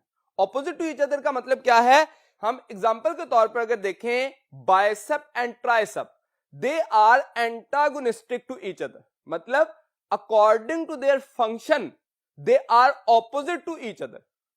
मिसाल के तौर पर अगर आप आर्म का मसल देखें तो अपर मसल कहलाता है बाइसेप, लोअर मसल कहलाता है ट्राइसेप।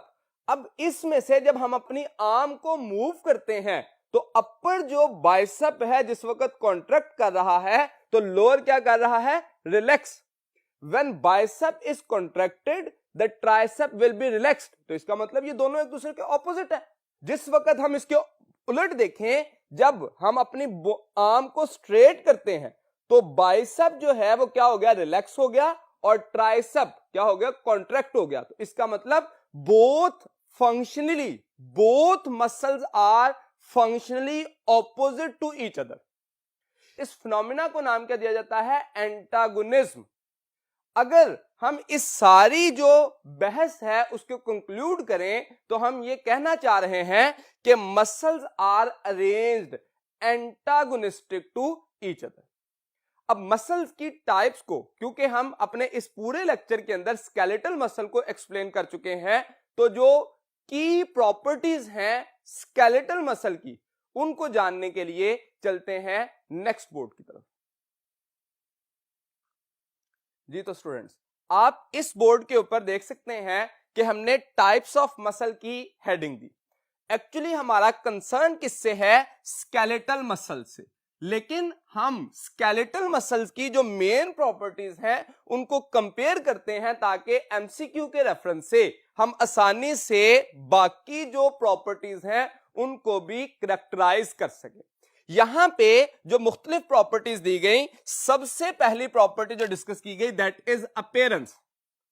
अपीयरेंस की बुनियाद पर जो 3 तरह के मसल्स हैं, स्मूथ मसल हैं, कार्डिक मसल हैं एंड स्केलेटल्स हैं। तो स्मूथ मसल जो हैं वो अनस्ट्रिप्ड होते हैं। अनस्ट्रिप्ड मतलब they have no striation, they have no striped in their structures. Striation या स्ट्रिप्ड का मतलब क्या होता है? Presence of regular light and dark band. तो क्योंकि स्मूथ मसल के केस में लाइट एंड डार्क बैंड मौजूद नहीं होते, इसलिए इनको नाम दिया जाता है अनस्ट्रिप्ड मसल्स या स्मूथ मसल। यहां पे एक और बड़ी इंपॉर्टेंट बात है कि यही स्मूथ मसल जो हैं, these are also named as most primitive form of muscle। ये मोस्ट अबंडेंट मसल्स भी हैं इन केस ऑफ किंगडम एनिमेलिया। मैं इसको रिकॉल करता हूं अपनी फर्स्ट ईयर की बुक चैप्टर नंबर 10 में, जब हमने एनिमेलिया को पढ़े थे तो उसमें हमने ये बात पढ़ी है कि smooth muscle are most abundant in case of kingdom Animalia. लेकिन अगर आप सिर्फ ह्यूमन की या वर्टिब्रेटा की बात करें तो skeletal muscles are most abundant. ये जरा की पॉइंट डिफरेंशिएट करना सीख लें। स्मूथ मसल मोस्ट अबंडेंट हैं होल एनिमल किंगडम में, लेकिन स्केलेटल मसल जो है वो मोस्ट अबंडेंट है किसमें?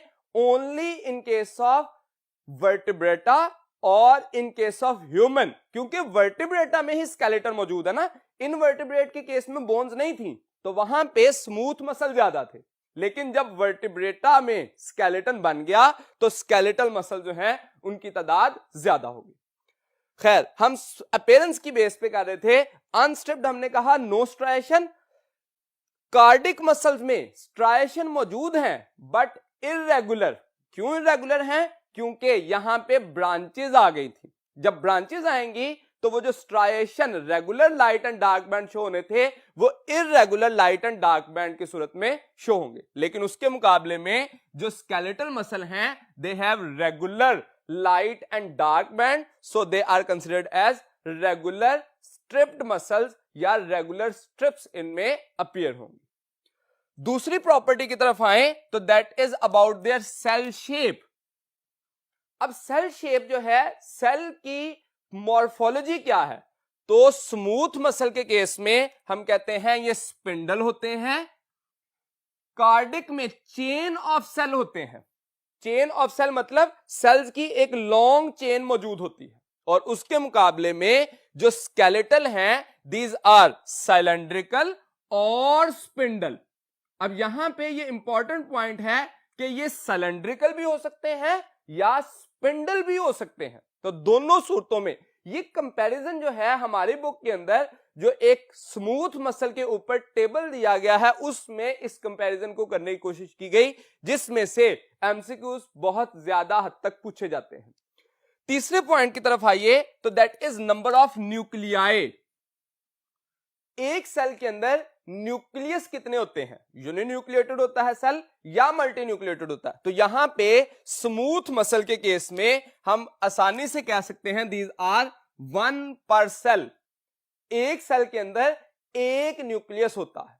उसके मुकाबले में कार्डिक में आइए तो मैनी पर सेल। अब यहां पे कुछ स्टूडेंट इसको कंट्राडिक्ट कंसीडर कर लेते हैं कि टेबल के अंदर तो वाज़ेह तौर पर लिखा है मैनी पर सेल, लेकिन जब आप कार्डिक मसल का पैराग्राफ देखते हैं तो उसमें एक लाइन मेंशन की गई है कि जो कार्डिक मसल्स हैं these are composed of chain of cell, each cell with its own nucleus. अब जब यह पढ़ा जाता है each cell with its own nucleus तो हम ये समझ लेते हैं कि ईच सेल हैव 1 न्यूक्लियस।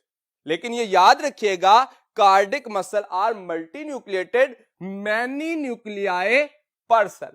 तो अगर ये एमसीक्यूज में पूछा जाए तो हमें मैनी न्यूक्लियाई पर सेल कहना है। स्केलेटल मसल देखिए तो these are also multinucleated, many nuclei per cell मौजूद होते हैं। उसके मुकाबले में अगली प्रॉपर्टी पे आइए, स्पीड ऑफ कंट्रैक्शन। एक जो मसल है उसकी कंट्रैक्शन की स्पीड क्या है? तो ये स्मूथ मसल स्लो होते हैं, जो कार्डिक मसल हैं वो इंटरमीडिएट हैं, और skeletal muscle according to nature of stimulus slow to rapid हो सकते हैं। मतलब कि जिस वक्त हमें स्टिमुलस मिलेगा according to nature of stimulus हम अपनी मूवमेंट शो करेंगे, that is may be slow और that is may be fast.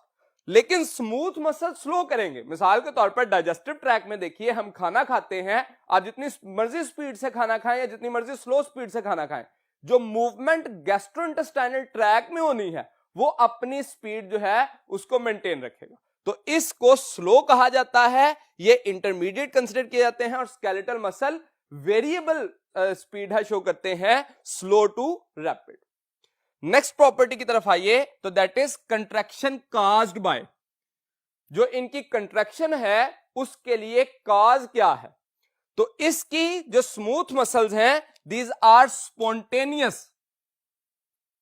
Spontaneous के साथ साथ स्ट्रेच हो सकती है, नर्वस सिस्टम रोल प्ले कर सकता है, और उसके साथ साथ हार्मोनल कंट्रोल भी हो सकता है। तो डिफरेंट काजेस हो सकते हैं, स्पॉन्टेनियस, स्ट्रेच हो सकती है, नर्वस सिस्टम रोल प्ले कर सकता है, और हार्मोनल मतलब नर्वस कोऑर्डिनेशन और केमिकल कोऑर्डिनेशन दोनों के जरिए स्मूथ मसल को कंट्रोल किया जा सकता है। उसके मुकाबले में कार्डिक में देखें तो ये स्पॉन्टेनियस होते हैं, और स्केलेटल जो है ये हमेशा न्यूरोनल सिग्नल। स्केलेटल मसल के केस में जो न्यूरॉन्स हैं वो सिग्नल स्टिमुलस जब आता है तो इफेक्टिव रिस्पॉन्स के लिए हमारा कंट्रोल सिस्टम जो कि ब्रेन और स्पाइनल कॉर्ड पर मुश्तमिल होता है वो अपना सिग्नल प्रोवाइड करता है ताकि स्केलेटल मसल कॉन्ट्रैक्ट या रिलैक्स करे। नेक्स्ट प्रॉपर्टी की तरफ आइए, तो that is about their functions. Functions में जो स्मूथ मसल हैं वो फंक्शन क्या करते हैं? They are responsible for movement of substance through hollow organs. तो जितने भी हमारे हॉलो ऑर्गन्स हैं उनके अंदर मूवमेंट को कंट्रोल करना। हॉलो ऑर्गन कौन कौन से हैं? मिसाल के तौर पर हमारा गैस्ट्रोइंटेस्टाइनल ट्रैक है, हमारी ब्लड वेसल्स हैं, तो उनके अंदर जो मूवमेंट है सब्सटेंस की उसको कंट्रोल कौन करता है? Smooth muscle. उसके मुकाबले में अगर हम कार्डिक में देखें तो that is responsible for pumping of blood, क्योंकि ये हार्ट के स्पेशलाइज्ड मसल हैं तो इसलिए ये ब्लड को पंप करते हैं। और स्केलेटल मसल में देखें तो these are responsible for movement of skeleton. तो जो स्केलेटन की मूवमेंट है उसके लिए रिस्पॉन्सिबल होंगे स्केलेटल मसल। ये कॉन्ट्रैक्ट करेंगे, रिलैक्स करेंगे, तो स्केलेटन यानी कि हमारे बोन्स की मूवमेंट होगी, अल्टीमेटली हम लोकोमोट और मूव कर सकेंगे। अगले पॉइंट पे आइए, तो कंट्रोल कौन करता है, कैसे कंट्रोल होते हैं? तो उसके लिए जो स्मूथ मसल हैं दीज आर इनवॉलंटरी, जो कार्डिक मसल हैं involuntary, these are not in our control. ये हमारी विल में नहीं होते। अगर हम अपनी ख्वाहिश से इनको कंट्रोल करना चाहें तो इट्स इम्पॉसिबल। स्मूथ और कार्डिक मसल को हम विल से, अपनी विल पावर से कंट्रोल नहीं कर सकते। उसके मुकाबले में skeletal muscle these are voluntary, yes these are under our will. तो इस पॉइंट में कंट्रोल में only skeletal are voluntary but both these are involuntary. और लास्ट पॉइंट पे आइए, तो that is about their location. ये मौजूद कहां होते हैं? तो स्मूथ मसल जैसे मैंने पहले जिक्र किया इनके फंक्शन के लिहाज से कि ये हॉलो ऑर्गन्स के अंदर सब्सटेंस को मूव कराते हैं। उसमें एग्जांपल दी कि ब्लड वेसल्स होती हैं, उसके साथ साथ गैस्ट्रोइंटेस्टाइनल ट्रैक और अदर हॉलो ऑर्गन्स। तो ये दो मेन है। इसके अलावा जो मुख्तलिफ हॉलो ऑर्गन्स हैं, जैसे यहां पे हम एक बड़ी इंपॉर्टेंट बात कहते हैं, एवरी फ्री स्पेस और lumen is surrounded by smooth muscle. तो जितने भी हॉलो ऑर्गन्स हैं उनके दरमियान ल्यूमन होगी और उसको सराउंड करने वाले जो मसल्स होंगे वो स्मूथ मसल होंगे।